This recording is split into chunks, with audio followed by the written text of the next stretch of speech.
what's happening, everybody? Welcome to GWR Gonzo'S Wrestling Room.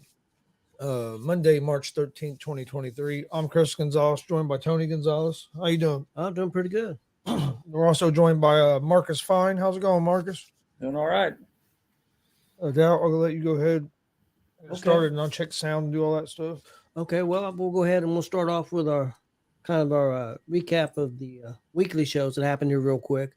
WWE had a lot of stuff going on this weekend, especially with Raw and Hi, Kelly. and SmackDown. On Raw, which was a real good show this week, probably the best show of the week. The ending was outstanding. They had Jimmy Uso in the ring, and after a match, and Jey Uso came out, and Sammy had just beat Jimmy, and he's outside the ring. Well, then Jey gets in the ring and makes it seem like that he's leaving Jey, and he goes out to the ring, hugs Sammy, and they're throwing up the ones, and then the crowd's going crazy. I mean, they're going berserk, and then out of nowhere, he super kicks Sammy, and the crowd was crushed. It was pretty good. And then they proceeded to beat the crap out of Sammy, and then Cody Rhodes came out and saved Sammy. And they're trying to tie that in with Cody and Sammy, so they're doing a pretty good job there. Also, earlier in the show, you've seen Cody talking to Kevin Owens in the background and trying to convince Kevin Owens to help out Sammy. So you can see that being tied together. Logan Paul confronted Seth Rollins, and there's now going to be a match at WrestleMania, which we all expected.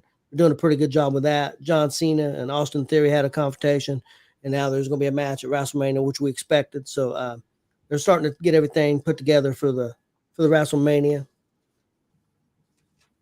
On SmackDown on Friday,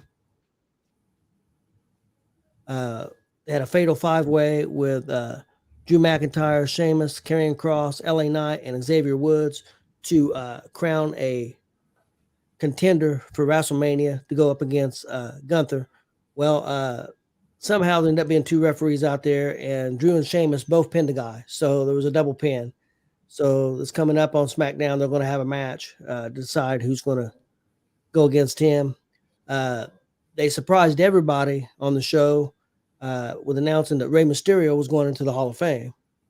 And they did a real good job of tying that into the storyline. Rey came out to do a speech, and of course, Dominic came out and interrupted and was abusing Rey, and Rey wouldn't fight back. Well, Legado del Fantasma came out and to help Rey, and ended up being a six-man match with Rey on the sidelines and everything. With Legado and them took the loss to the Judgment Day, with Dom getting the pin.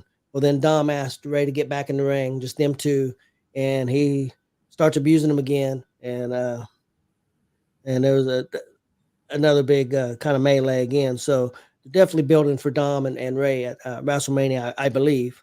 I did see a lot of hate on the internet for them putting Rey in and him still wrestling.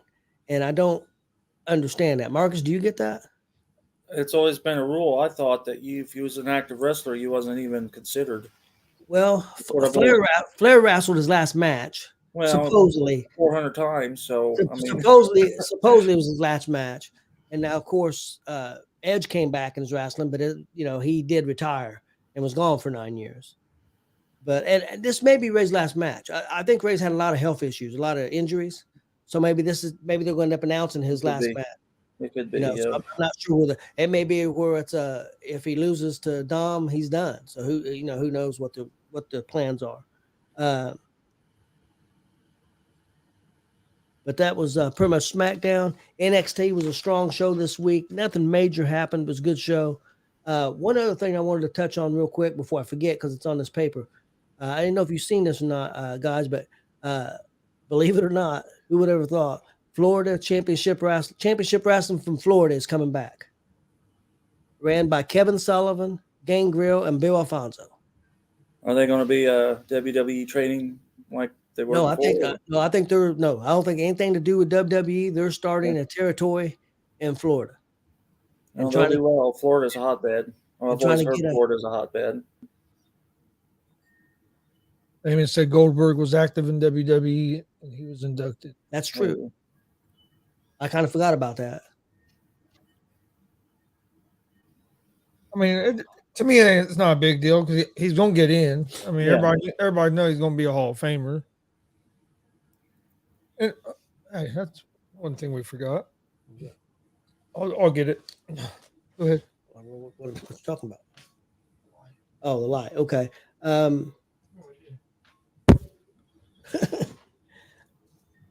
Also, next thing was I wonder why it looked kind of dark. Okay. AEW this week. I think Chris was too. I was encouraged by the pay-per-view last week.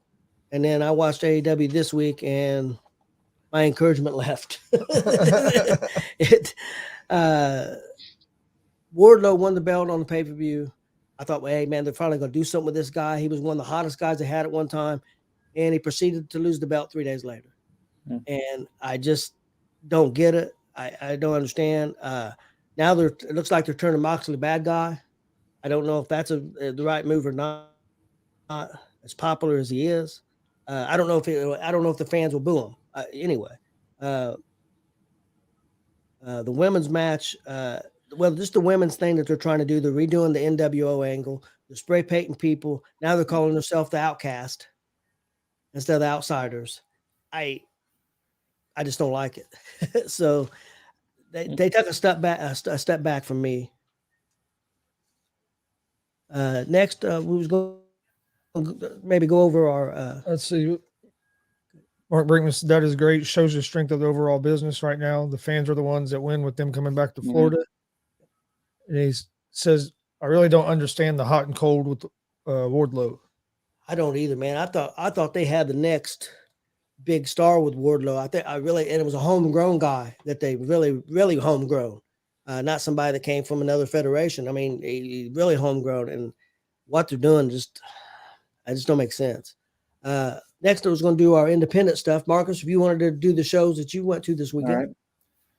It was a triple shot for Kelly and I. Was at the Dub Friday night. I'll just touch base on a few of the matches that took place. They're doing a number one contender match for Dalton Love's Outlaw Championship.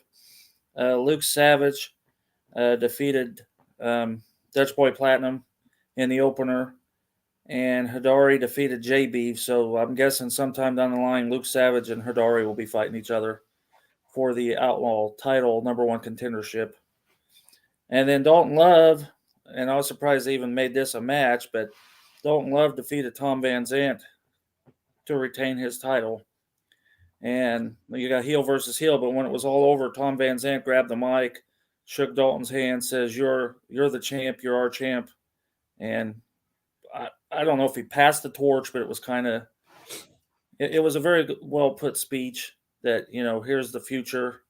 I'm no longer the future, but here's your future. So it was very well done. And I heard Dalton and Luke won the tag belts at the Kokomo show or the Muncie show over the weekend.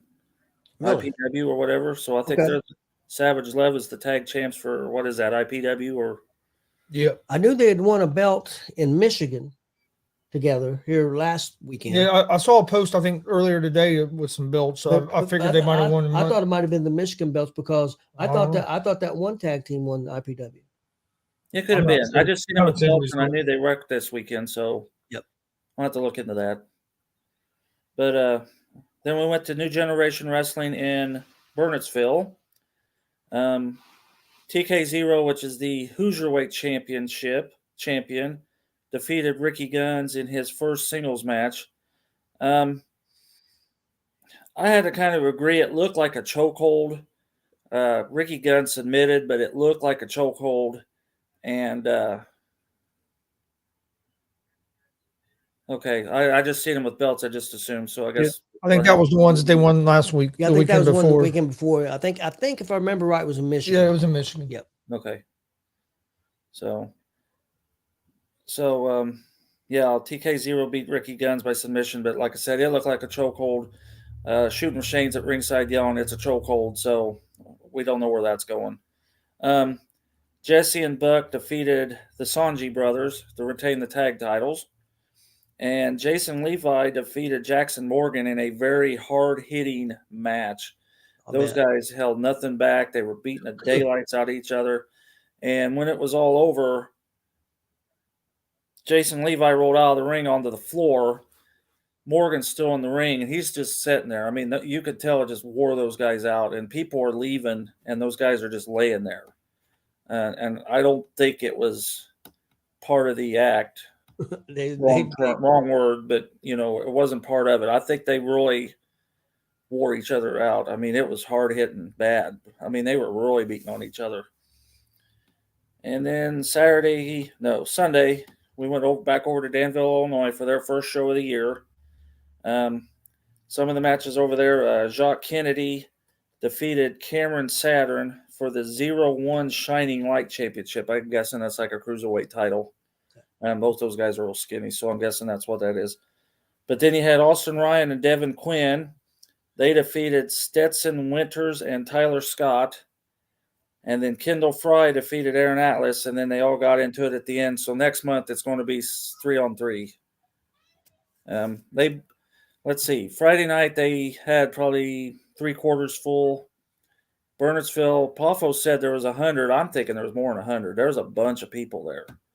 And they drew probably 50 yesterday.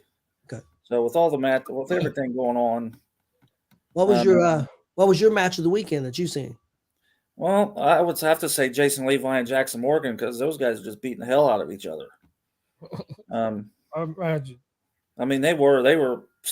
It had to be stiff. Those guys are. You can hear those. You know how when they do chest chops, or they hit them in the back, and you get that ooh sound like hollow. You hear a lot of that. Yeah. So.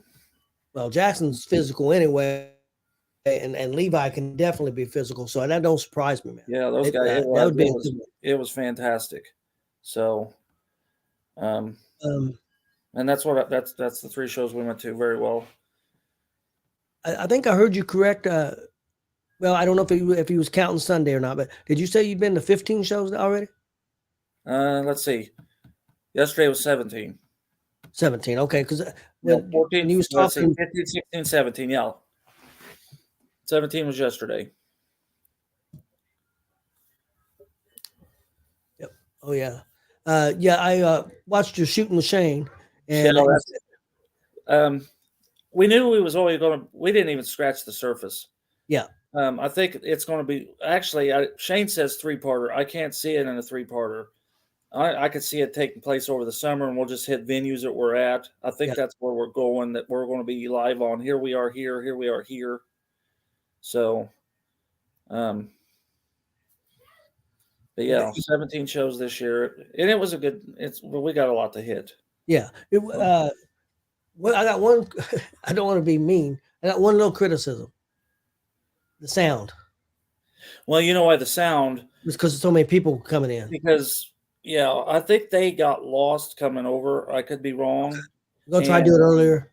And we were supposed to do it 4:00, and he didn't get there till right as the doors opened. So I think they got lost because you've not been to Bernardsville, but that's easy to happen. I mean, it's out there. It was funny because Buck Sexton come up to me and he says, "Well, how many people's going to draw in this place? Because it's out in the middle of nowhere." And I made a joke. I says, "Well, when the bell rings, you see the house across the street. All those people will be over here in a minute." I said, "No, you'll pull 100," and they pulled 100. Yeah, they were hot. It was a hot crowd. No, I'm trying to watch the interview, and it's not very loud, and I keep turning up my TV, and my wife's getting ready to go to work, and my grandson's asleep, and she said, "You need to turn down TV," and I'm trying to hear, and yeah, it was loud because they had opened the doors and the fans had walked in there, and so hopefully we'll go do it at the ACW. So get it done earlier. Yeah, I liked what I heard. Okay, Chris, we can do what we seen this weekend. WTF, Wrestle Splash in Fortville, Indiana. I thought it was a real good show, man. Some of the highlights for me, of course, the main event, Brian Pillman Jr. versus Apollo Star. Apollo Star, Marks, he's been around at least 15 years or more. Quite a while, yeah. And outstanding. It was a really, really good match. and actually shocked a little bit. Apollo Star got the victory through tap out. He tapped out, Really? and that Wow. really surprised me. But Yeah, that that really surprised me. But yeah, really good match. It was a real good match. Had also that was for the WTF championship. Apollo Star's a champion. Then we had the Space Cowboy taking on Adam Gorgeous, and for the United States title, Space Cowboy was a champion, and he lost his belt to the Adam Gorgeous with a little bit of help from Dylan Cole. Dylan Cole come out with a kendo stick and give a little bit of help to Adam Gorgeous. So, but we have a new champion there. I'll tell you what, there was some fans got mad. Yeah, some fans got mad and left. And this is a co-main event, so they left right before Pillman Jr. to Apollo Star. The Space Cowboy losing? Yes. He's got a big following, so I can see that. The Space Cowboy left, and I said we lost, what, 20, 25 people? Probably. Yeah, I was surprised. Wow. People weren't happy.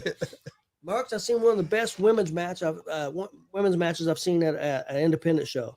Ari Alexander and Holly Hood, Haley J put on one heck of a match. It was really good, really well put together. And the thing about that is, I told Chris I was going to tell you about this. We get there early and we're setting up. Well, Brian Pillman's in the ring with Ari Alexander, and I seen they're going through a match. And I'm saying, why are they going through a match? I said, they're not. I said, I don't think they're wrestling each other. But, I was watching them. Well, then Holly Hood and Haley J got there, and then I see her get in the ring, and they're just talking and going over a few things. Ari Alexander and Brian Pillman Jr. They did the match pretty much move for move that Brian Pillman and Ari Alexander was working in the ring. Wow. Holly Hood, I mean, pretty much everything that I seen that them two were doing together, that's what Holly Hood and Ari Alexander did. It was real interesting to see that. I also got to see a mess up, but Holly Hood saved it. She was supposed to get her coat, which they put up on, and the ring was really high. The ring was high. I mean, I don't know why the ring was so high, but she put her coat. She was running around the ring, and she had her coat on top of the ring post. Well, she couldn't get it off because it was so high. She couldn't pull it off. She was going to have to lift it up, and she wasn't. So very smart. She went around the ring, and she happened to see somebody else's coat. She grabbed somebody's coat at ringside and choked her with it. So she still got the bid in, but it was a really good women's match. Also, another real good match on the show for me was Juwan Thomas and Paragon. I thought it was real physical. But yeah, it had a real good card. Chris, what do you think? Oh yeah, I thought it was a real good card. I really liked the main event, but I also really liked the Juwan Thomas and Paragon match. Who won that? Paragon. Did he? Yeah, help. Yeah, we don't know where that's going. Some music played. It looked like the match was over. It looked like Juwan was going to win. Or either hurt him because he put a chair around his neck. Yeah, or hurt him. He was down, not moving.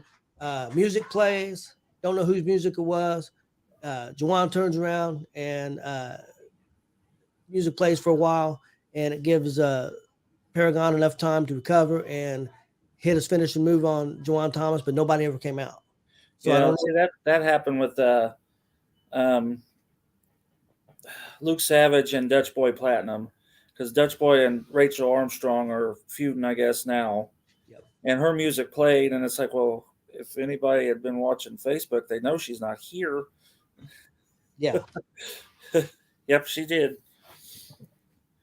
But and to speak of Rachel Armstrong, not to interrupt or nothing, she had a match down at G.W.R's Tuesday with Mickey Midas. Yep. Yeah. And Sylvia, the referee, told us the next one of those is May 6th. It's on a Tuesday. We put it on the calendar, and we're going. Kelly's going. We're going to tell the, hey, you guys find your babysitters. We're going on a Tuesday, and because I guess Mickey Midas asked Sylvia, well, is she any good? And Sylvia started laughing, and she says, yeah, she's good. You just wait. I got to see some highlights from that. Oh, man, yeah. It looked really good. Rachel looked really, really good. Well, I know Mickey Midas gave her a big shout out. Yeah, about how good she was. So that was pretty. I thought that was pretty cool. Yeah, she's getting ready to go to West Virginia, but not only that, she's doing an appearance at Walmart. Yeah, this weekend. But I think the appearance at Walmart's on a Tuesday in West Virginia. They're in Colorado, but yeah, she's supposed to be in West Virginia, I think, this weekend coming up. So her not Pogo. I was saying not Pogo. Pondo. Madman Pondo. Yeah. Madman Pondo, her and somebody else is doing a signing at Walmart in West Virginia. Oh, well, that's cool. Because they're the champ. I think yeah, she's the champ. She's one of the champs and stuff. So she's on billboards out there. They got those flyers on billboards out there. So she's moving up quick, and that's awesome. That's awesome. And that's what I told Kelly. I says we need to go on May 6th because she's going to be gone before you know it, just like Billy Starks. And Billy Stark's supposed to be on that card too. I said I need one more picture with them girls before that's not going to be an option anymore because they're too big and they won't be here. So it's true. Yeah, she's getting hot. She's traveling everywhere because I think they just got back from Colorado early this morning, and like you said, in West Virginia this weekend. Well, before we get on our main topic, and they drove to Colorado and back. Can you imagine those 4 people? I bet that was a wild car ride. Yep. I'd like to just sit in the back seat, take a van. I'll sit back there and just listen. I bet that was nuts. I've been with Mike King, Roger, Chris, me, and was it Eric or Stevie? Stevie in a car together. Well, Eric too. Yeah, Eric too. Yeah, because that was Kokomo. Yeah. So yeah. Mike King driving or Roger driving. I've heard that by more than one person. You're lucky to be alive with Mike King driving. Yeah, I've heard that. So then we went on a trip to Jeffersonville with Mike King. that was crazy. That was a fun night. Yeah, that was great. Want to go ahead and go over what we got coming up what you got coming up this weekend and what we got coming up this weekend, and then we'll get into our main topic.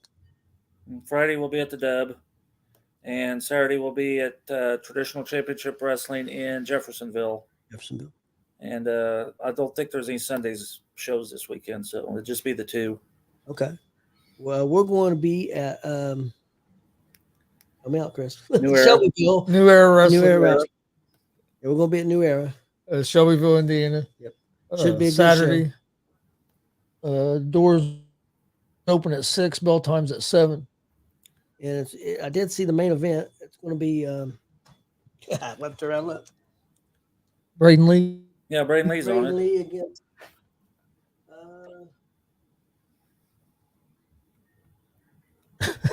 him. Can you remember his name? Which one you pointing at? One with the belt in his hand. Jordan Dye? Jordan Dye. That's the main. Oh, yeah. I couldn't remember his name. Yeah, I should have known that. I couldn't remember his name. I'm sorry. Roger Moore went to. Yeah, Roger Moore was at Emerge on Saturday, 300 plus. Said it was fantastic. Of course, they don't put on bad shows there, but Braden Lee was in the main event. I couldn't tell you who he wrestled, and it was brought out, of course, that Jeremy Halley was the guy in the mask, which we kind of knew that because I'd seen him at Summit Pro when he attacked Dallas, so I'd already seen him in that get-up. But Hadley's been everywhere. He's trying to be Wrestler of the Year, I think, this year, Marcus, because he's everywhere. Well, Roger Moore tried. The trash can that creamed into me went up for a 50-50 signed by Cole Radrick and Big Beef this past weekend, and he tried to get it. So I had a chance, I guess, because he's going to give it to me. Okay. And we did win the 50-50 yesterday, so we got a T-shirt from Eli Wilder and $41. I mean, paid for us to go over there. Can't beat that. Yeah, Kelly on here said that she told you that Paragon and Jawan Thomas was going to be good. Well, let me ask you this. You know where the $41 ended up going? Kelly? Well, yeah, on where'd she go? Goodwill, because she says, "Oh, I got Goodwill Buddy." That's exactly what she said. I got the shirt, and she got the Goodwill Buddy. So there ended up being, I'd say, 100 people. 100, maybe a little more. I was worried because I text you. Yeah. Probably after the doors were open 20, 25 minutes, and there's like 25 people in there. I said, "Oh man!" But then But what was weird, the show's supposed to start at 6. It didn't get started by about 6:15. Probably about 40 or 50 people come in between 6 and 6:15. Yeah. You see that a lot. I'm always there early.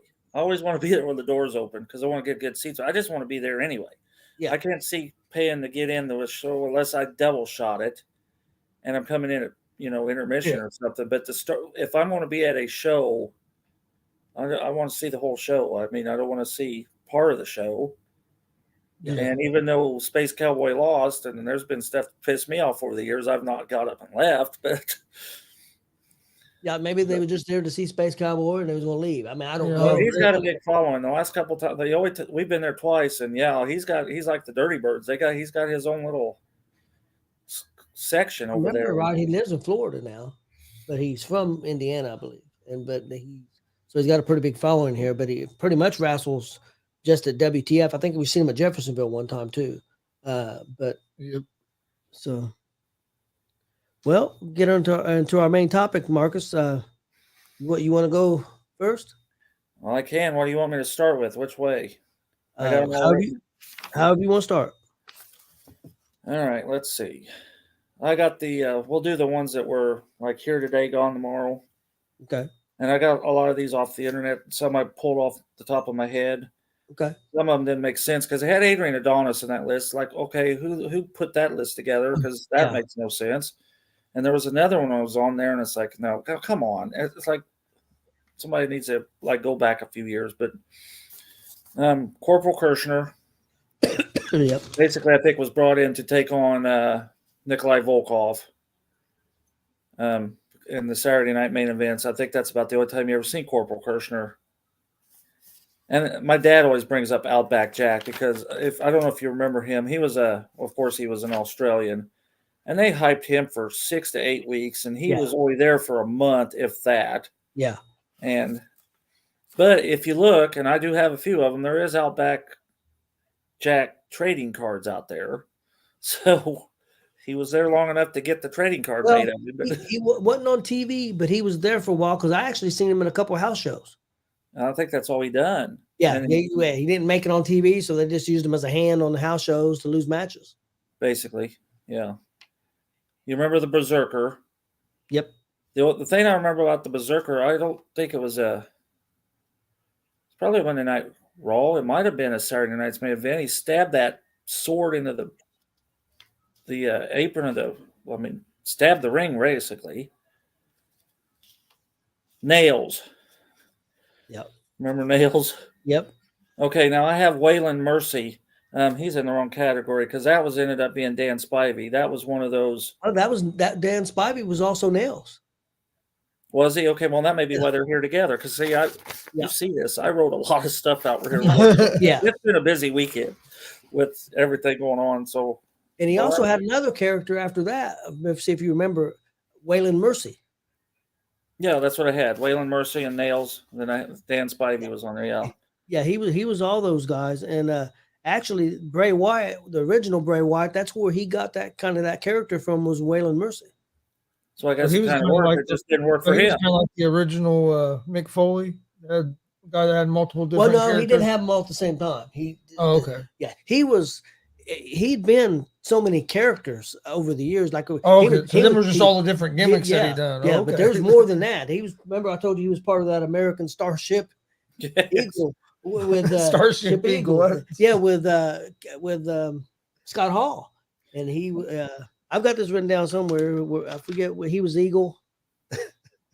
Let's see. He was Coyote. I had to look that up because I never heard of that. That must have been so bad that. Yeah, it didn't last very long. Remember that. The name is terrible. Yeah, there was Eagle, American Starship, and he was Eagle, and the other one was Coyote. Coyote and Eagle. Coyote and Eagle. Yeah, but Dan Spivey ended up going off with Mike Rotundo to be the new U.S. Express there, and that was very short-lived too. So because he took Wyndham's place when Wyndham left. Yeah, Spivey, he was Nails, and he got fired for actually physically trying to choke Vince McMahon to death. Well, yeah, he tried to kill Vince McMahon. He probably wasn't the only one that wanted to. No, a lot of people wanted to. He actually done it. He decided he was going to do it. He actually done it. Hey. I had PN News. Remember PN News? He was on WCW. Like your brother would say, sometimes people just need to be choked. Yeah. And then what's the big one? Mantar. Yeah. Everybody talks about Mantar. Duke the Dumpster Drosy. He was around for a little while. Yep. Now, who was the goon? I couldn't find who. I didn't look that far.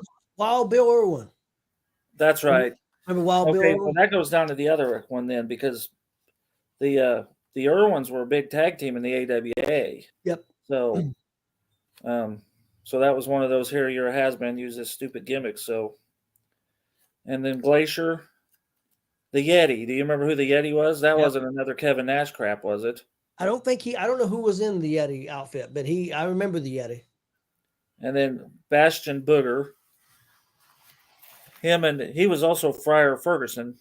Friar Ferguson, and he was Norman the Lunatic in WCW. Yeah.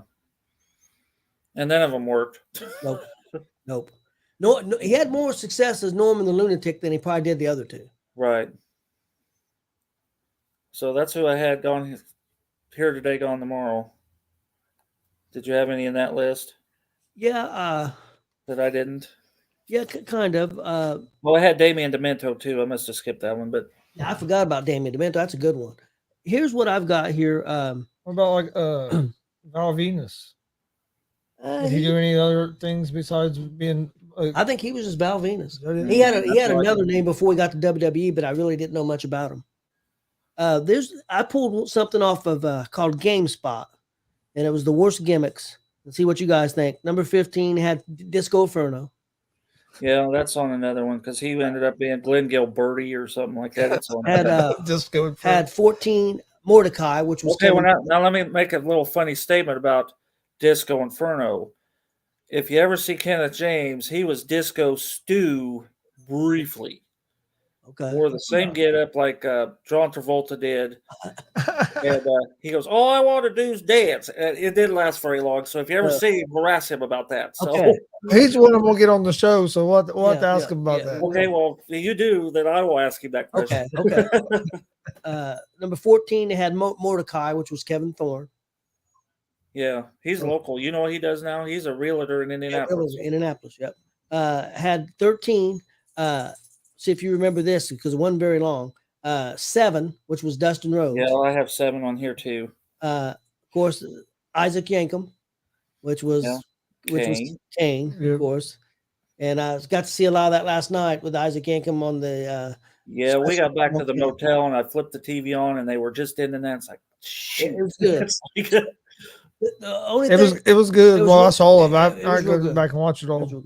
I also had the Berserker, who he had some fame. He was Jonathan. His name originally was Jonathan Noid, and he's also Noid the Barbarian in the AWA. That was NWA, right? AWA, I believe. Could have been. I remember it, but I don't remember where. Next one was Repo Man, which was Barry Darso in WCW. Also, he was Smash. So he had some success after actually, Smash was Smash was first, and then he did the Repo Man. And then he did go be the Black-tailed Bully over in WCW. Yeah, you're right. So he that was on my list. Good to terrible. Like 8 was Mountie. I have the Mountie on here. I am the Mountie. I'm going to give you this name and see if you know who was in this costume. Gobbledygooker. That was one of the Guerreros, but I couldn't tell you which one. It was Hector. Yeah, it was Hector Guerrero. Yeah, he was older than. Do you remember when that crap happened? They built that crap up for butts, and that egg was. I wasn't at that show. I had a friend of mine that was at the show in Indy, and that egg was there at Indy. Yeah, and then they get down to the Survivor Series. See, the Undertaker debuted the day the Gobbledygooker did too. Yeah. So, and then that was probably the worst debut of all time. Well, the worst hype up to it. And then that's all it was in there. It's like, geez. But that thing still makes appearances. So the Mexicools, which was Juventud Guerrero. I can't remember who all was in it now. It was 3 of them. Just never took off. They were big in WCW. Some of them guys were, but they went to WWE and got nothing. Max Moon. Yeah, I have Maxi Moon on here. That ended up being Conan, right? Yeah, that was the weird thing. He was Conan for just not very long. And then, if I remember right, Paul Diamond took it over. Okay, yeah. But he wasn't. Yeah, Conan wasn't Isn't he with the him one very that long. shot those? You know, come out and he'd shoot those things out of his wrist. I think Is that so. the gimmick I'm thinking? I believe so. See if you remember this one because I barely did. Man Mountain Rock. Yeah, I remember that. Was that WWF. WCW? That was WWF, and WCW he was Max Payne. Okay, I remember I could see it plain as day, but Man Mountain Rock. Yep. well, he Here's wasn't one. a good wrestler to start with. He was one of them just brawler type. He had no skills. He was just a big guy. Okay, the number 3 on this list was, and I never even knew this one. I never heard of this one, and it's the same guy. Number 3 and number 2 is the same guy. Number 3 is Super Shockmaster, which I don't remember. Well, who's number 2? So maybe Shockmaster, which is both of them's Fred Ottoman, who was Tugboat and Typhoon. Well, see, Tugboat was a bad gimmick too. Yeah. He was Typhoon. He was Tugboat. Tugboat. But after all that, he was Super Shockmaster, which I don't remember Super Shockmaster. Hey, how's it going? Okay, Bill? so was he Super Shockmaster after he was Shockmaster? After So the they Shockmaster. thought, okay, we will revive this piss poor gimmick. Yes. They wanted to go even worse. So you talk about the egg that the San Diego chicken came out of. You need to go to the 90s and pull up Survivor Series, and then you So, know that's what so we're I was at talking the about. Hereford Civic Center when it happened. Their number 1 was Mantar, and he was Bruiser Mastino. Was originally who he was. I think he's saying Max Moon came out with the guitar. Oh, okay. So who was the one that shot the things out of his wrist? I think that's who Justin Danger's talking about. Max Moon was a mask gimmick. Well, one of the guys you were just talking about. Oh, he said, wait a minute. I'm thinking, wait a minute. Oh, guitar was Man Mountain Rock. Man Mountain Rock. And, Okay, and Man also, Mountain Rock came and out also with the Max Payne did too. Okay. If I Max Payne may not, but Man Mountain Mountain Rock Rock come out with a guitar. Okay, that's who. Is that WCW? Man Mountain Rock was WWF. Man, he was Max Payne WCW. Because there was a guy that came out with a guitar in the WCW. Oh, WCW, that was came out with the guitar, big blonde-headed dude. Yeah. Can't think of his name. Yeah, I thought Max Moon was the guy that shot the fire out of his wrist. Yeah. Maybe somebody can help us out there. Yeah, because that guy was tall. Oh, I think Justin might just Van Hammer. That's it. I couldn't think of it. I could see him, but I couldn't think of his name. I seen him at the Coliseum, and that guy was like, I bet he was 7 foot or better. You could just see how tall he was when he walked to the ring or whatever he done. Just like Elegante, the height on that guy. Yeah. When you see him in person, you're a distance away, and you can still see how tall them guys are. Here's Bleacher Report's top 10 worst gimmicks, and there's a couple on here. One in particular that I do not agree with, and I don't think you will either. Their number 10 was Mr. America, Hulk Hogan. Yeah, I have that on here too. Bastion Booger was 9. 8 was this was the one I didn't agree with. They have down Kamala. How is that a bad gimmick? That guy ran that in every promotion that was out there. I don't get that at all. And another one too, the Boogeyman. Yeah, and see, the Boogeyman came up on mine, and I had to laugh because the Boogeyman's still capitalizing on that, obviously. Yeah, I don't agree with that. Their number 6 was Nails. Number 5 was the Goon, which was Bill Irwin. Repo Man was 4. Isaac Yankem was 3. Gobbledygooker was the 2. Mantor was their number 1 also. I've got a list of a few on here. Of course, I had American Starship Eagle with Spivey and Hall as Eagle and Coyote. Red Rooster, of course. Lord Tenzai, which was Matt Bloom. Kerwin White, which was Chavo Guerrero. And where did these people wrestle? I've not even heard those names. Okay, Kerwin White was in WWF, and he was playing a white golfer. Chavo Guerrero. So how would I forget something stupid like that? It's like Lord Tenzai was Matt Bloom, and he was also he wrestled with Tess, the great big dude. Oh, that's Albert. Albert, yeah, that's the same guy. Yeah. Also, I had the Yeti down. I had the Kiss Demon. Yeah, we've talked about Red Rooster many times. Techno 2000, which was Bill Watts' son, Eric Watts, and another guy, which I had never even heard of. before that and after that. And then one that I forgot about. See if you remember this guy, Kazarni. No, I don't. I don't think he lasted very long, but it was a dude like a circus dude. Both of them come from a circus, and they called our Carney, and his name was Kazarni. No, where was that at? WWE. WWE had a lot. WWF had a lot of bad gimmicks. Vince McMahon. Wow. He came up with some good ones, but he also came up with some that Yeah. Oh yeah. For all the good ones he came up with 2 or 3 bad ones. Chris, did you have any? And then I've got a list of. I don't have any different than the ones you guys said. I've got bad gimmicks to stars. You guys covered the ones I had, and you guys are older than me, so you guys also named off somebody. Okay. Yeah, I got bad to stars too. Go ahead. Okay, I had Diamond Stud to Razor Ramon and Scott Hall. I had Oz to Diesel and Kevin Nash.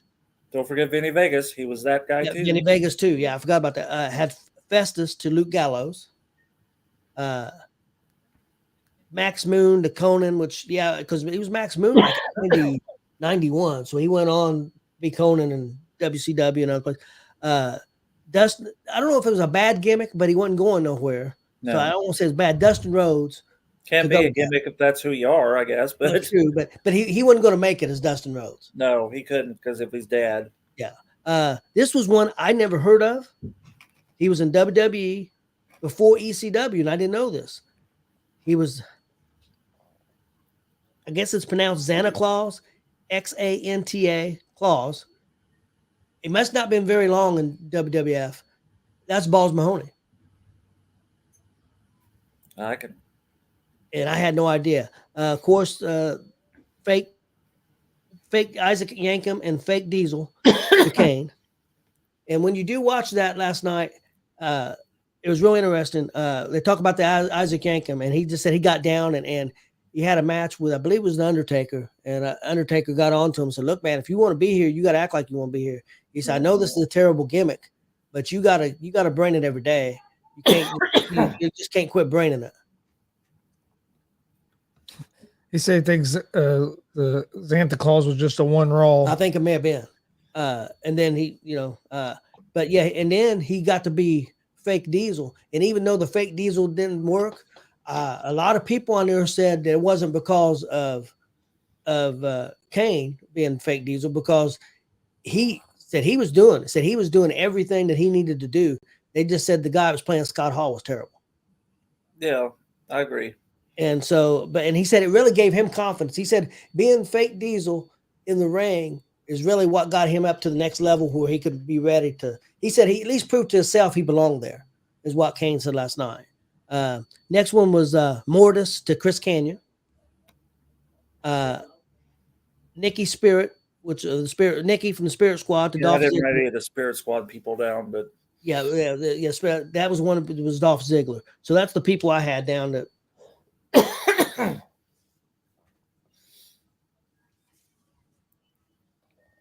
Justin Danger said Kazami does stuff in Vegas now. Yeah, they said that Kazarni was still doing stuff, but so he was an actual circus sideshow guy, I guess. Is that what he's doing in Vegas? Is he still? I'm not sure. I'm not sure if he's wrestling or what he's doing, but he didn't make it very long in W. I remember him, but I remember I didn't remember him until I seen it online when I was looking up stuff, and then I remember him, but like he wasn't around very long. Hey, how's it going, Glenn? Nikki, Mikey, we were the Spirit Squad. Yep. Okay, Marcus, do you have some? This is bad to good, right? Yep. I had the roadie, went on to be the road dog.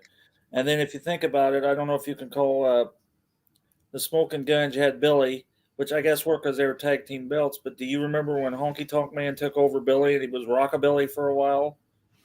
Rockabilly. Yeah. Well, even Triple H come out one time and cut that in a promo. Says, "You were Rockabilly one time and you were the roadie. Now look at you." It's like, I had IRS. I mean, well, no, that didn't. Let's see. No. I don't know how you look at that, because Mike Rotundo and IRS were pretty much on the same level. They were both tag team champions.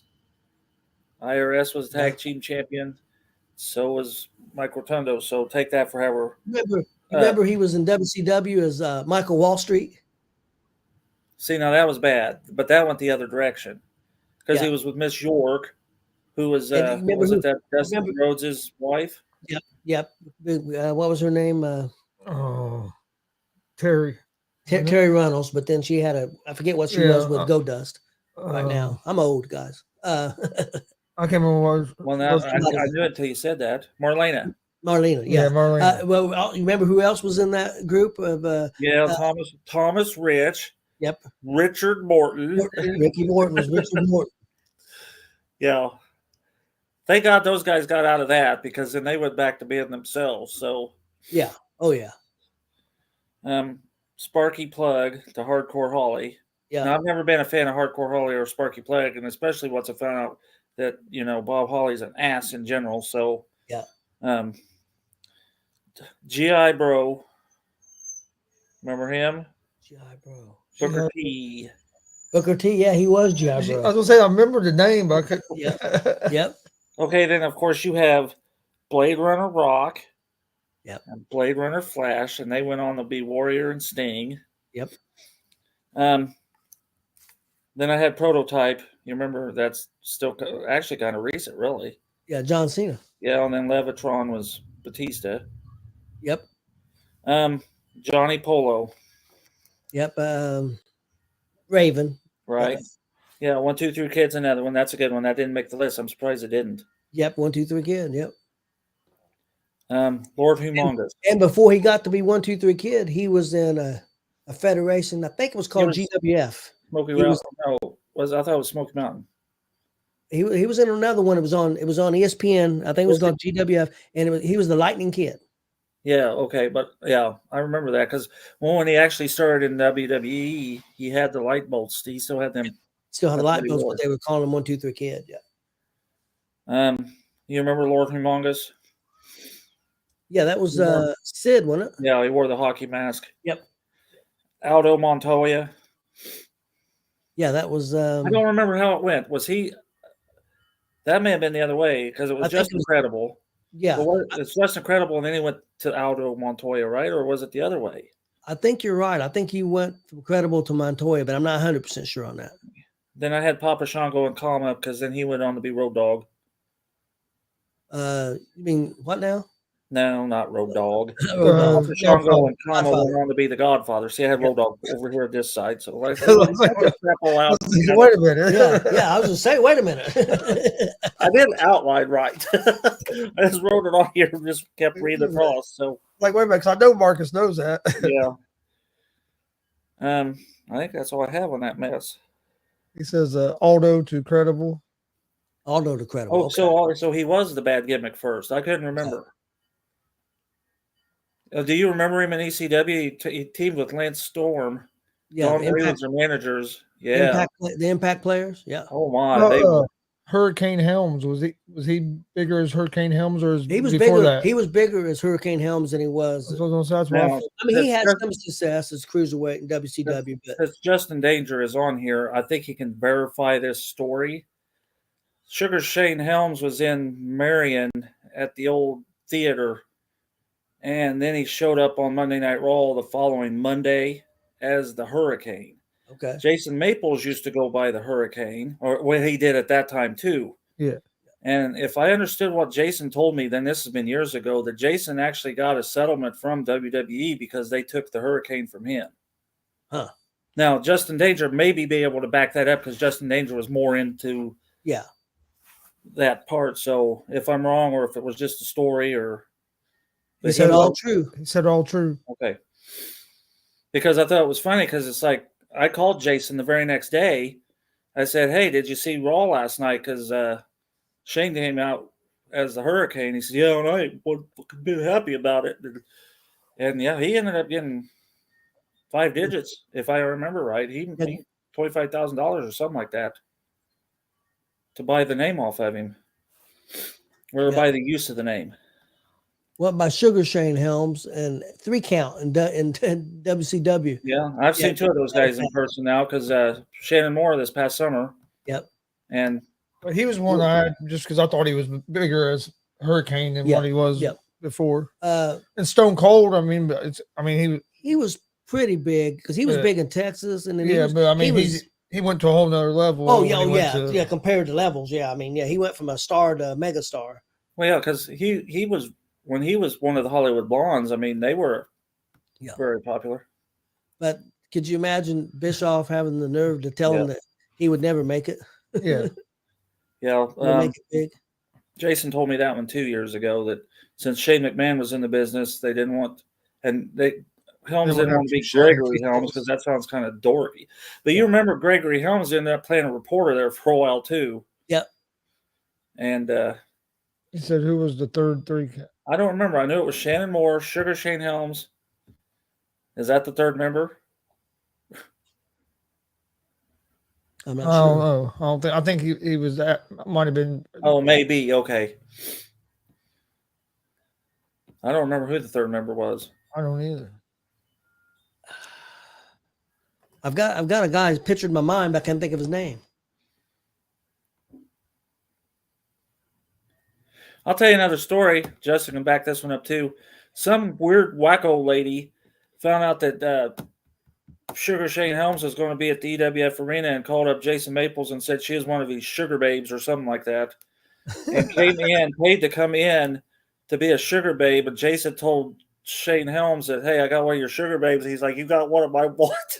But the lady still, because the match was Sugar Shane Helms versus Nate Phoenix. Yep. Evan Courageous. I couldn't remember his name. It was the guy I thought it was, but I couldn't remember his name. That was Courageous. Yeah, Sugar Shane Helms and Nate Phoenix was the match, and the Sugar Babe was there, and she's the one that caused Nate to lose. But yeah, Shane's like, you got my what? It's like, so that was years ago. That was still at the theater. They were still at the theater when that happened. That'd be probably what, right before we met up with Maples, wasn't it? I don't know what year it was. It's been so long. I think were they at the theater before he was in Converse? Oh yeah, he was at the theater. Then he was in like an old garage, or I'm not sure what I think it was a garage. It was next to the Pizza King over there across from that factory. He was in there for a few years. And then when he went to the Converse, I don't think he was running shows again, still in Marion. I think it was sporadic.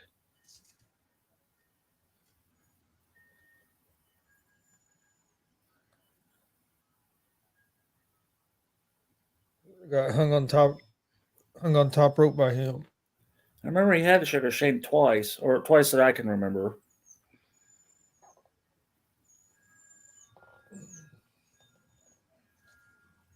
Now, Marcus, is it the next couple weeks you can't do it on Mondays?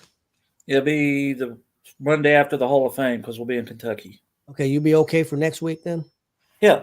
20th? Yeah, I'll be here. Okay. Well, we're doing the Hall of Fame on that Friday, and then we're leaving Saturday morning, and then we'll be back April 1st for the cage match in Lebanon. That's our plan to be gone that whole week. Okay. And then we'll be back. Yeah. And then April 2nd, we had plans, and I don't know if those plans are still good. So we have to be back by April 2nd in case those family plans are still going. So, but that's our goal right now. Planning on seeing the micros while we're gone. Okay. We're going to go into Pigeon Forge. Right now, it's just one day, just that Wednesday, hit the micros and then be back out. That's our plan, but we shoot by the hip, so who knows? Yeah, Nate wrestled them both times. It rained both nights, too. I don't know why I remember that.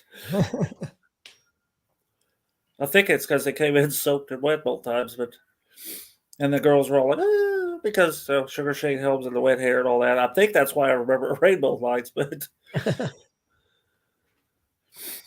yeah, we're going fishing in Kentucky, Cumberland Lake. You gonna try to beat her again, huh? I don't know if it can. It'll be interesting because it's her uncle and her cousin.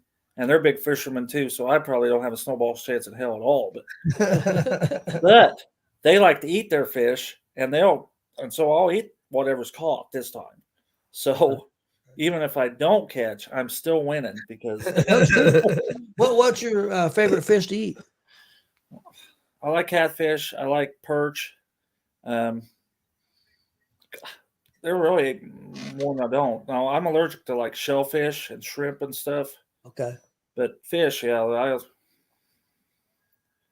like fish. That's my grandson. Kelly doesn't like fish. She don't like eating it. Yeah, my grandson's 15, and his favorite food was till about 7 was shrimp, and Yeah, I can't do that. uh, now I can't eat it. Yeah, I'm allergic to shrimp. I love shrimp. I just can't eat it. Yep. It was weird because he ate it all a lot and was never allergic to it or anything, and then all of a sudden, Well, he was here. boom. He was here and had it like for a week, and had it 3 or 4 times that week, and then a month later, he got a hold of some shellfish or something, and yeah, he was really bad allergic. He's bad allergic to cats and to. He just matter of fact, because he wanted to eat it again, he got tested just here a few months ago, and they said said nope. Well, see, it took us a while to figure out I was allergic to shrimp because back in the old days, shrimp was a high commodity. You just didn't eat shrimp like you do today. It was you either went to Red Lobster to get it because nobody could afford it any other way. Everywhere now you can get it by the bucket loads almost, but back then it was rare to have it, so it took a while to figure out that's what the problem was. But He said, "I love the fish, but don't like to eat it." yeah.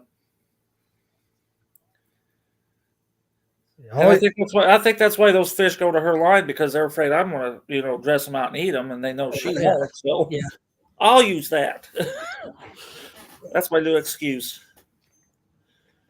if she catches it, she's going to throw us back in and let us go. We'll be Well, okay. not with her or her nephew or her cousin there that she won't be. But I think we got off topic again. Yeah, I'll ask your opinion on something. During that Kane show last night, I haven't seen it yet. Yeah, Undertaker made a statement. I want to see if you agree with it. He says he thinks Kane was the greatest debut of all time. It was pretty impressive. I'd have to say pretty much, and I'll have to think if I can find another one. But that was pretty impressive. I'm trying to think of another. And see, that was one of those build-ups too that actually worked. Yeah.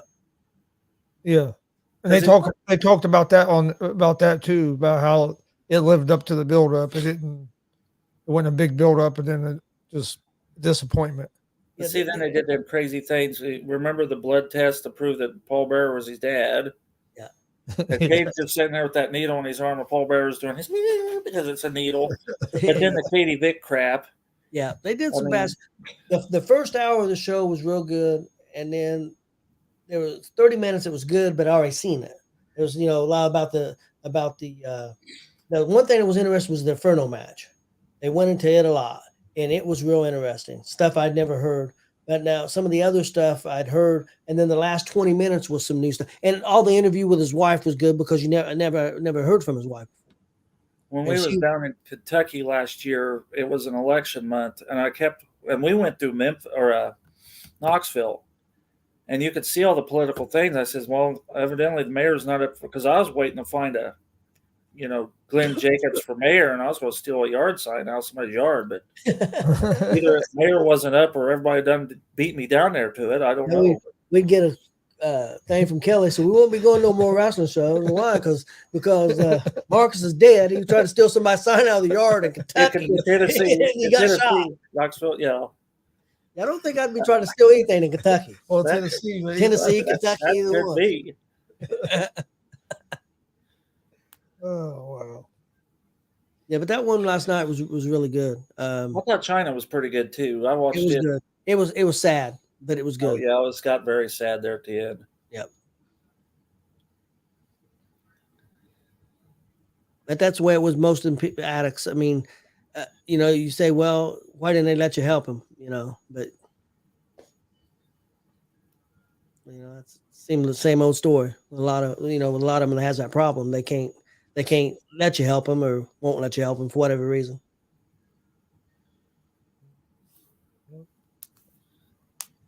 It happens. Yeah, unfortunately.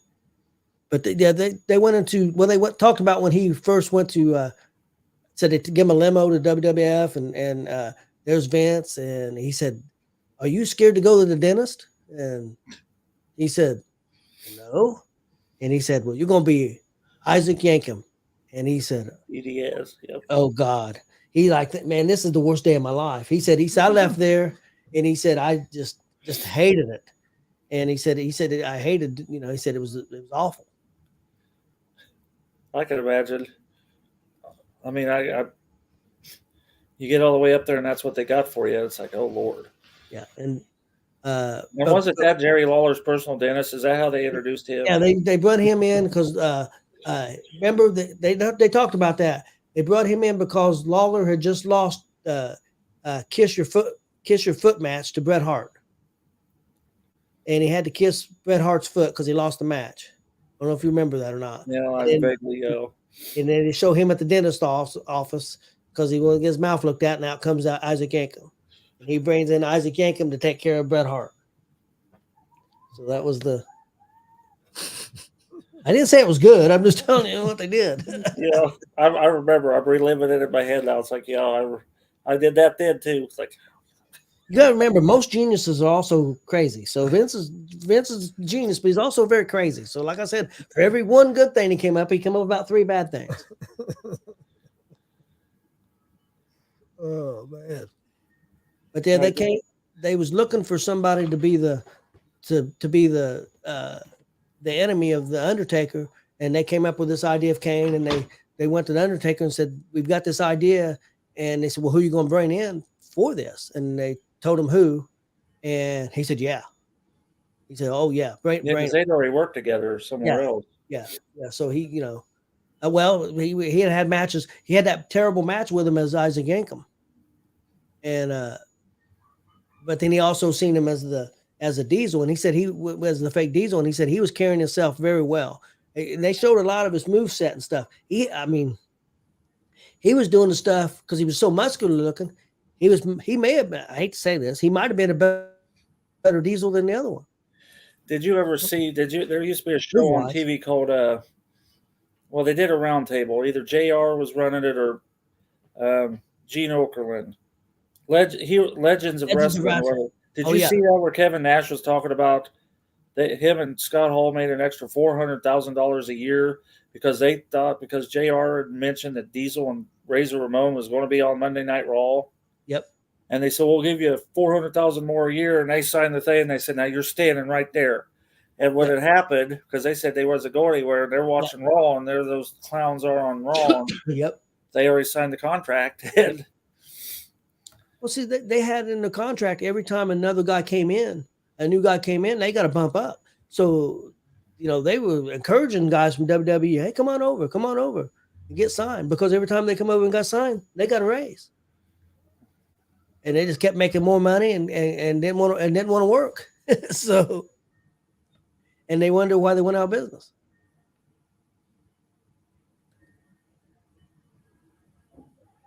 Yeah, that's it. Smoky Mountain. Yep. Legends of the Round. That's it. I love watching those. Oh, I've watched every one of them. I was getting ready to start watching Tuesday Night Titans last week when we got done. No, I have the China thing, so I thought I'd watch it first. So I still haven't watched Tuesday Night Titans, but I gotta get on that too. I gotta make Chris watch some. Yeah, I have Chris watch that first one where Dr. Death is or Dr. D. Remember what we told you. Kids. Don't go in there expecting this to be great, because it is great, but it's horribly great. Episode 1, Cooking with the Samoans. That's the topic. And you get to do Cooking with the Samoans, watch them eat raw chicken, and yeah, buddy, entertainment. Hey, I seen a video somebody posted online of Rip Rogers pinning Roddy Piper in Portland. That could have been, because Rip Rogers is a big name. People don't know he's trained a lot of the people. It was back in the day in Portland. I don't know what year. It's probably in the 80s, I assume. Probably early 80s, probably 81, 82, 83. And he pinned Piper in Portland, Oregon. Yeah. Because Piper was really big in Portland, Oregon. Mm-hmm. Hustler Rip Rogers. Yeah, I'm hoping to get my picture taken with him this year. He's always at the dub, but he never comes out front. So I keep trying. He goes to some of the DCCW shows too. They usually stick a lot. Yeah, the only show I've seen him out at was Walt's show. Yep. At the last Thunder or Blunder. Well, that's because he hangs with Dylan Bostic. And he was there, like he was out there the whole time. Now he stood over in the corner over there, but he was out there the whole time. Usually he stays in, like you say, he stays out in the back. Was Romer with him? Yep. They hang a lot. Romer actually used part of our table. He set up at the end of our table. So his book. He had a book. Yep, he had his book. I have his book. And he was helping your favorite do pictures. My favorite. His favorite. I'm not even gonna say because we're on there. I better not say. We'll say this off there. Oh, okay. You know who I'm talking about now? No, not really. I'm thinking. Did you see him over the weekend? No. I have Okay, an idea. that's what I was thinking. But we'll wait till you. Yeah, we'll wait till we're off there. Okay. I don't want to get nothing started. I don't feel like getting canceled this week. But fuck. I almost got canceled Friday. So I wasn't on that show. I went crazy on a show. Them guys went too crazy. They went crazy. Yeah, they lost on Friday. And I'm just sitting there like, what are we doing? We're way off topic. That was on a sports show. It had nothing to do with sports. Like, let's reel this back in. It wasn't happening. Well, mine was about sports, but they was basically saying all the old athletes like Bill Russell and great athletes wasn't no good because they're old. And that'd be the same thing of trying to say these young wrestlers, these young fans saying that people like Dusty Rhodes and stuff wasn't no good because they, Ric Flair couldn't keep up with Kenny Omega. I'm not going to listen to crap like that. Well, not today, he can't. Ric Flair can't keep up with me today, but no, not mean that last match. But yeah, I still think Flair could have handled him. Well, his comparison was, first of all, he tried to say in the NBA there was only 4 teams. There was 13 teams. He tried to say he was playing against that Bill Russell was playing against guys 5'8". Well, when I looked it up, the average guy's size in 1963 was 6'9 3/4. The average size center in the NBA right now is 6'10", quarter-inch difference. So I mean, the stuff he was saying don't make any sense. Yeah. And I went a little crazy. It's all errors. Yeah, I mean, you can't. I mean, to me, the greatest era in wrestling was the 1980s. To somebody else, I mean, to Chris, it's probably going to be 90s and early 2000s. Yeah. Marcus, it might be 90s. I mean, I don't know. Everybody's different. I like the 90s, but the 80s was mine. Yeah, the 80s were mine too. And I even like the 70s, but I just had to go back to watch them because. Yeah.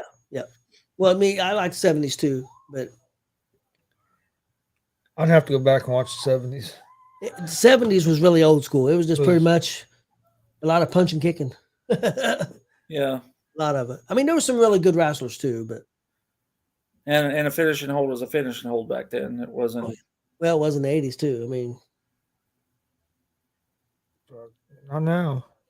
Yeah, Tommy Dreamer and Dave LaGreca told Billy Ray he needs to get off of it, AEW, and because he said, I watch the first match of the night and see 2 great wrestlers who know how to do it right. Orange Cassidy, because he likes Orange Cassidy, and I forget. The guy would imitate Macho Man and Flair, Black Machismo, the black guy. Somebody help me out there. I'm old, guys. I can't remember names. I can't remember the name. I can tell you. He's in AEW now, and he did a few years ago in TNA. He did a perfect Macho Man Randy Savage. Somebody help me out there. Come on. But anyway, they know how to wrestle. They know how to do stuff. And he said, you got people kicking out of Jay Lethal. People kicking out of tornado DDTs, kicking out of everything. And he was going off about it. He was going off about the referees doing nothing, just standing there, not counting, not doing anything. And so Tommy and Dreamer and them said, well, you just need to quit noticing and just like it. And I'm not going to tell you where I seen it, but I seen a show or a match this past weekend that there was a lot of finishers and really close 3 counts. It's like, come on, guys. These are finishing maneuvers. You should not be doing this. Yeah. Well, we seen a guy on AEW take a Canadian destroyer through a table, get right back up and beat the guy. And I'm like, I did see Justin Danger over the weekend. He wrestled that Russian guy. yep. And Now that Russian guy, the Russian guy squeezed him to death. It was a bear hug type of thing. is that the same Russian guy that wrestled in Kokomo also? No. Different one? Because we seen one in Kokomo when we first went there. He took on an American gimmick. Yeah. I know who you're talking to. No, it's not the same one. Okay. When you guys were at the NGW show the last time, he was on that show, I think. I don't think he was there. I think he was supposed to be there, but I don't think he was. I don't think so. I don't remember. I'd have to go back and look, but I don't think so. No. That guy in Kokomo is not the same one that was across. Okay. I know, yeah, no. Justin said my headlock is deadly, laughing out loud. He got the crowd going because Justin was the heel or the face, and the crowd was hot Saturday. Crowd was hot all weekend. I mean, all of them. Good. What was you said? What you thought the best match of the weekend was for you? What about per show? What about Friday night? Was there a match that stood out to you? Friday night, yeah, Al Dalton and Tom Van Zandt was very good. And what about Sunday? And that the main event for that was Aaron Atlas versus Kendall Fry. That was the main event. Was main event worthy. Okay. So, yeah, Aaron Atlas and the three of the four of the. That was the Zay Gates and Avery Hertz match. That was very good. That's what they opened the show with, and that was just exactly what you would expect it to be. And the Avery Hertz had a belt. I don't remember where he won that. Cincy Wrestling. Yep. Yeah, he won it the night before. So, Cincy. and he defended it against Yep. Zay, and that was good. There wasn't a bad. I don't think I've seen a bad match all weekend. Now that I think about it. Yeah, I just saw that too, Glenn. We just lost Bobby Okereke. Yeah. Colts did. Yep. I saw that a few minutes ago. But I was wondering about that match because that was one of the match. Yeah. I told us I was a match I'd like to see just because I've heard so much. Well, I've seen both of them. Yeah. Just their styles and everything. Now, and I saw that Avery Hertz gave Zay a shout out saying it was good and stuff. And well, you know how Buck and Jesse like to do their own ring announcing for themselves. They brought out. It ended up being Buck's daughters, but they brought out this box with two microphones plugged into it and walked out there, ring announced themselves. They didn't take the microphone from Ron Butcher. They just brought their own system out. Yeah, them guys killed me. They took on the Sanji brothers. Like I said, I did not see a bad match all weekend. Yeah, our show was real good too. So I mean, I can't complain. I think their next show he said was May. No, June. June 10th. Yeah, because he runs quarterly. Well, is it the next show though in Carmel at the Yep. Mercy Church in Carmel? Yeah, because he alternates back and forth. Yeah, he said he didn't have the whole card put together, so I'm not sure who's going to be on or anything. But pretty sure it was June 10th. No, it was a Saturday. Oh, yeah, I don't. Yeah, it'd be a Saturday. So, yeah, it's June 10th. Well, guys, I think we don't have anything else. We can get out of here. Do you guys got any ideas for a topic for next Monday? I'll leave it up to you this time. Come on, Chris, it's your turn. Oh, man, Put him on the spot. On the spot. I don't know. Does anybody else out there have an idea? Yeah. Justin, Glenn, Richard, what's a good? Yeah, Justin and Glenn, give us some topics for next Monday. Something you'd like to hear about.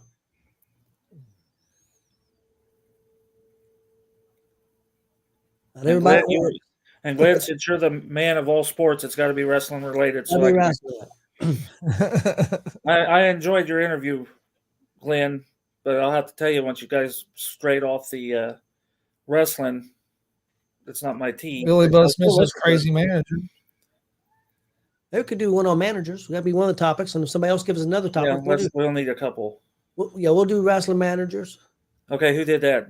Justin? That was Billy Buzz Smith. Okay. Justin, you got one? Glenn? Somebody. I know Billy was watching that Pillman and Apollo match, and he said he liked it. I think that card at New Era this Saturday will be pretty good. They usually put it on pretty good. Yeah, they usually do pretty real good well. I know one of the matches down in Jeffersonville is going to be Jake Elliott versus Loki. Loki. It's not low-key. It's Loki. Okay. And I know Chris Chaos is taking on, oh, man. I think I've seen his match too, but I don't think I was familiar with his opponent. And I'm sure Mickey Midas will be there because he works out of the arena a lot.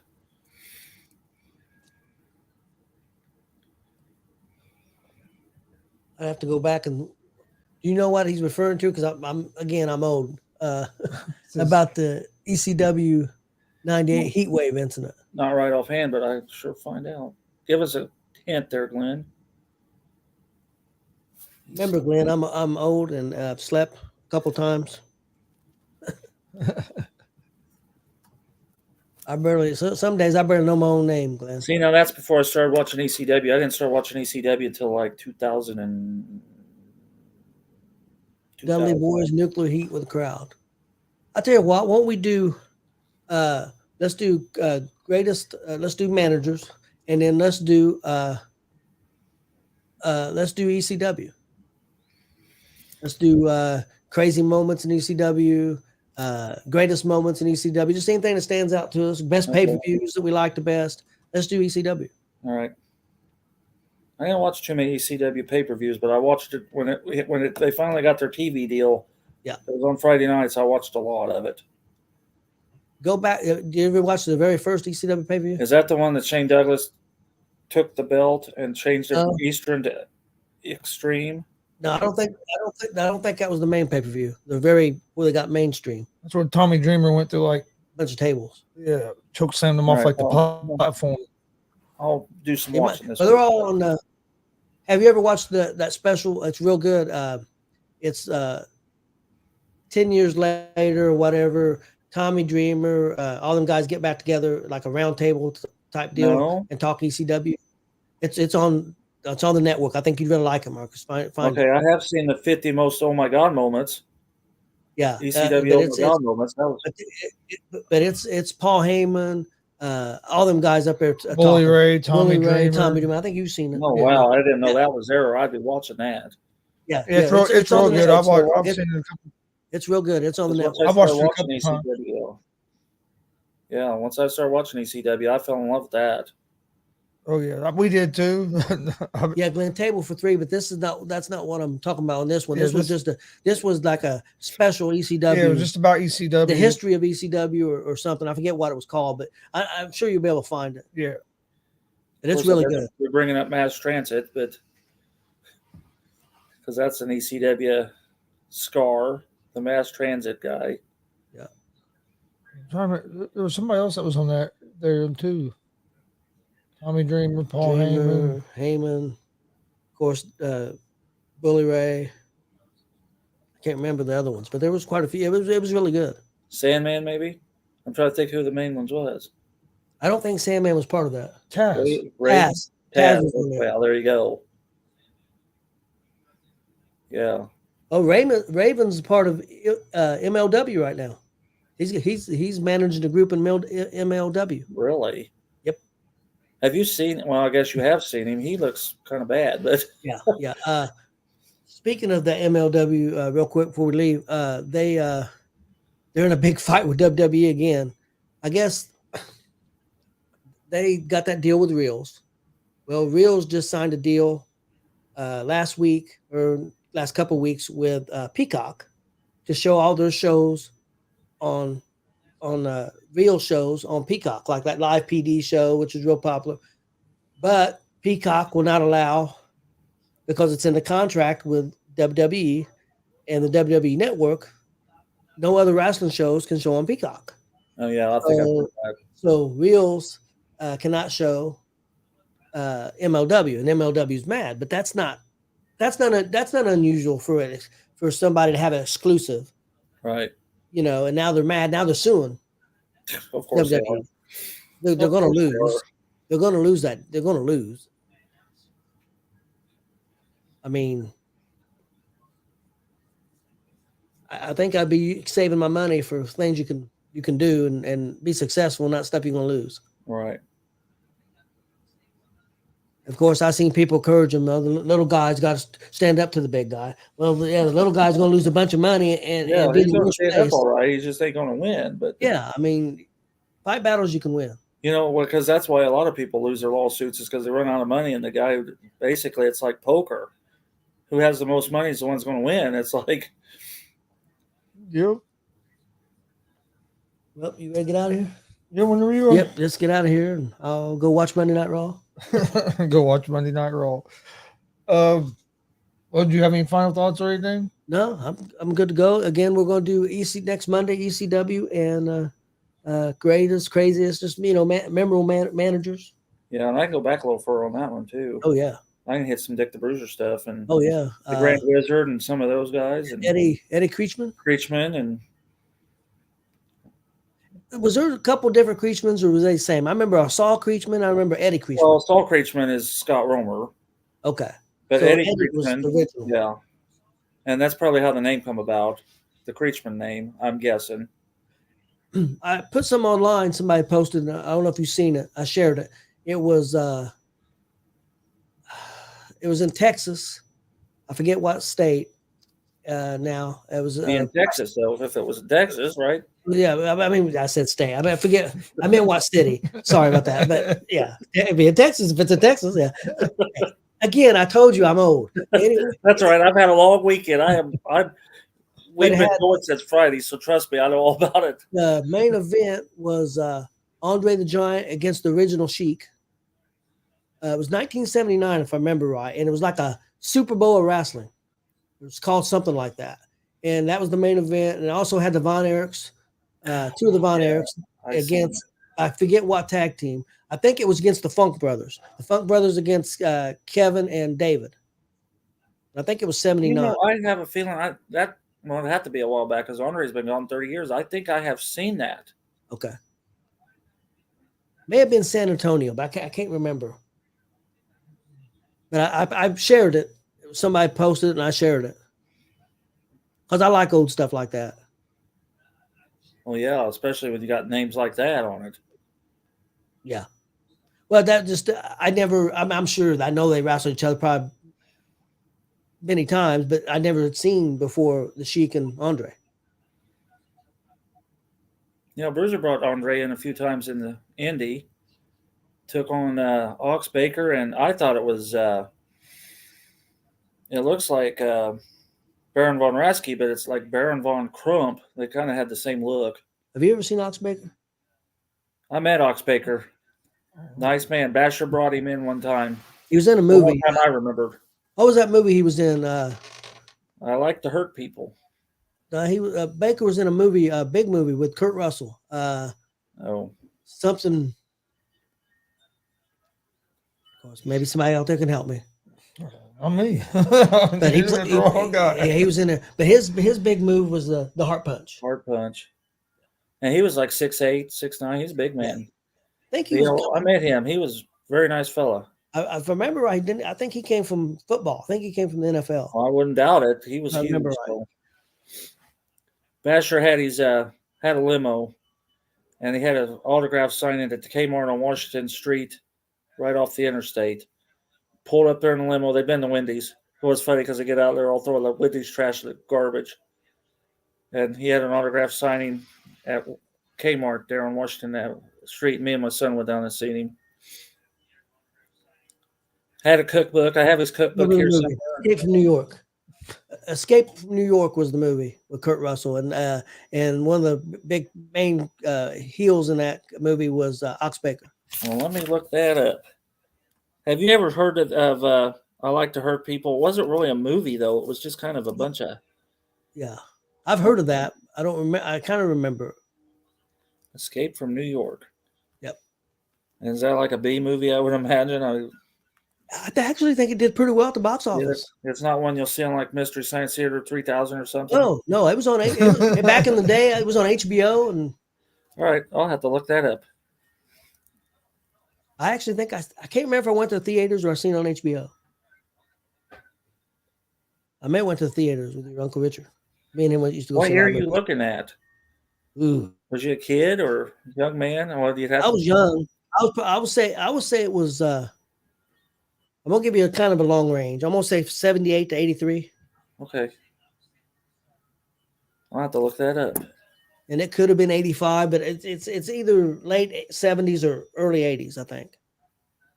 Of course, again, I'm old. Well, you'll look it up. It'll be 1990. I'm old. I'll tell you a story about Ox Baker. See, they brought him in, and Basher was still running shows at the Ramada Inn. So they did TV for the cable company. Well, actually, it was for TV for Channel 4. And they had a Whitney Spears. Is that name familiar to you guys? Whitney Spears? Whitney Spears? Whitney Spears. It was a guy dressed as a girl. It's supposed to be like Britney Spears. Yeah, he came out with that sound. And Ox Baker's talking to Randy Clemmy because they're doing commentary, and he's like, "What am I watching here?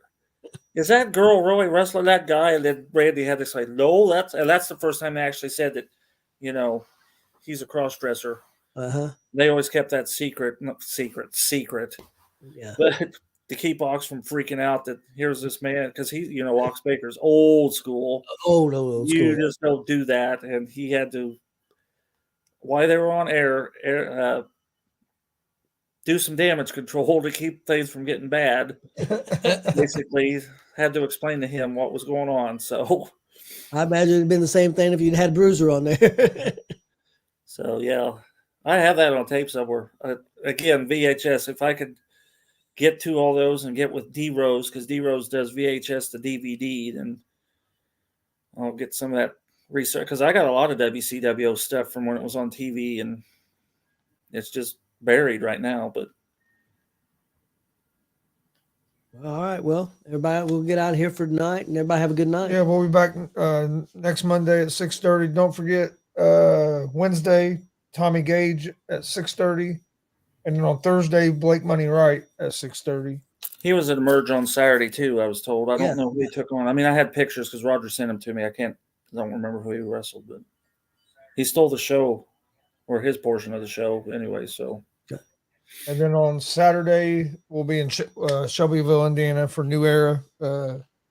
Bell times at 7 p.m.